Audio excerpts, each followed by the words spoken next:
here where this valley comes out, there's a natural waterway. It's a dry riverbed. That is called a wadi. The rocks all over the place. Somebody pushed all the rocks out of the way to make a path. The crossing of the Red Sea is one of the most awe-inspiring moments in the Bible, a story full of wonder and divine intervention. It's a powerful example of God delivering his people from danger. Over the years, however, it has also stirred curiosity and sparked debate. Some wonder whether this miraculous event really took place. Recently, new discoveries have brought fresh insight into this ancient story.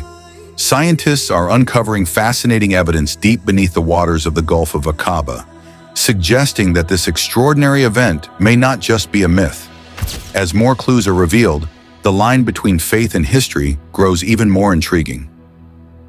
Before we jump into the incredible details of this discovery, we'd love for you to take a quick moment and subscribe to our channel.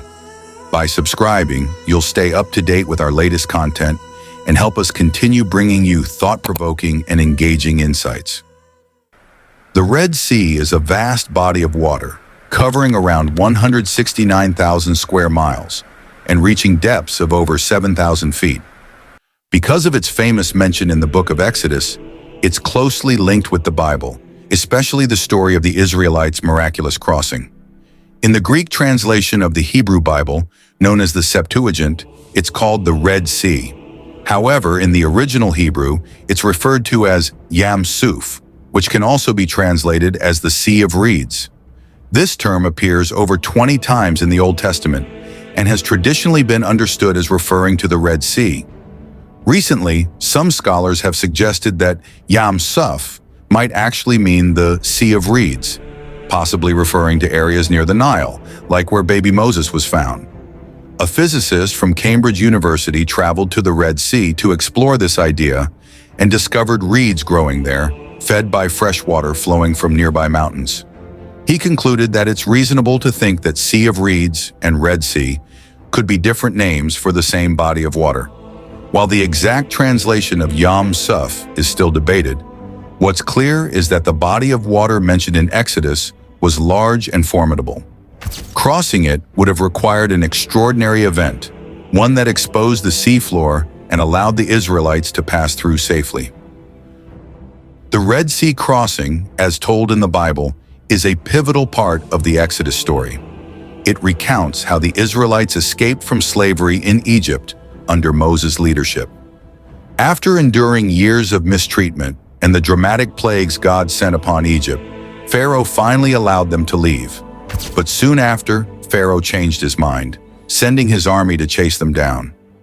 The Israelites found themselves trapped, on one side, the sea, and on the other, the advancing Egyptian forces. With no way out, Moses stretched his hand over the sea, and in a breathtaking moment, God parted the waters, creating a dry path for his people. The Israelites walked through with towering walls of water on each side and crossed to safety. When Pharaoh's army followed, the waters crashed back, drowning the soldiers and securing Israel's freedom. This remarkable event is celebrated in Jewish tradition as a powerful symbol of God's intervention and deliverance. While the story has inspired hope and faith for centuries, its miraculous nature has also prompted questions. Scholars and scientists have long debated whether this was a supernatural event or something explainable by natural phenomena. Still, this story continues to captivate both believers and skeptics, keeping its place as a cornerstone of religious tradition. Efforts to pinpoint the location of the Red Sea crossing have faced numerous challenges.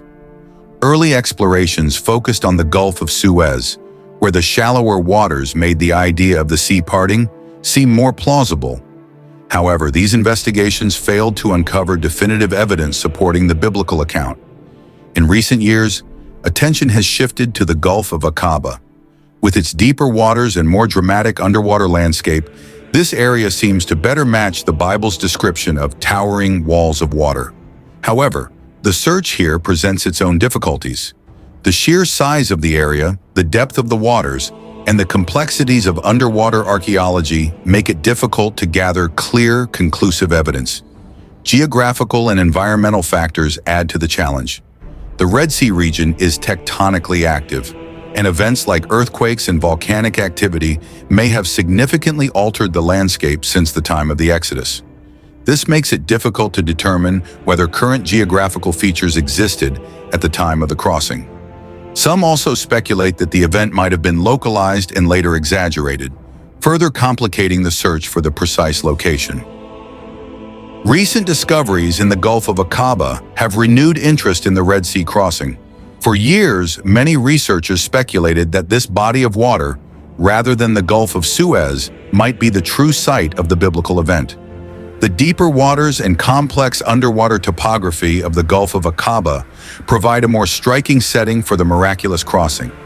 One of the most intriguing finds in this region is the discovery of coral-encrusted objects resembling ancient chariot wheels, scattered along the seabed. These objects, which seem to align with the time period of the Exodus, have garnered attention as potential evidence.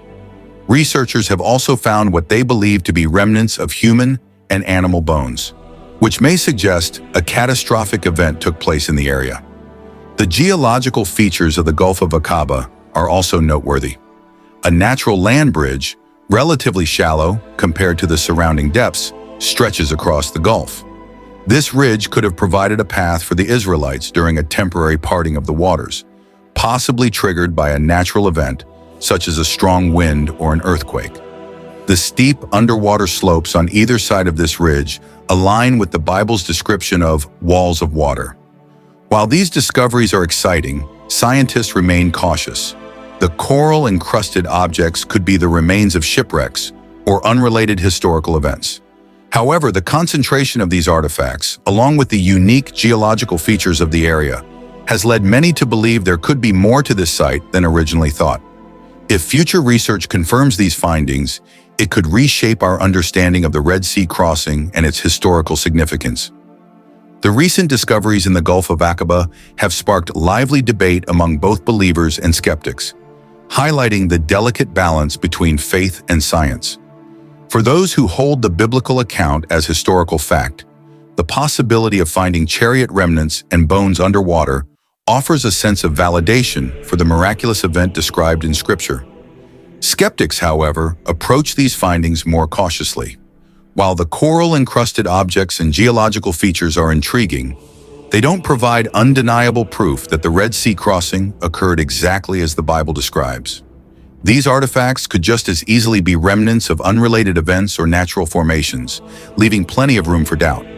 This uncertainty fuels ongoing discussion, as both believers and skeptics interpret the evidence through their respective lenses of faith or skepticism.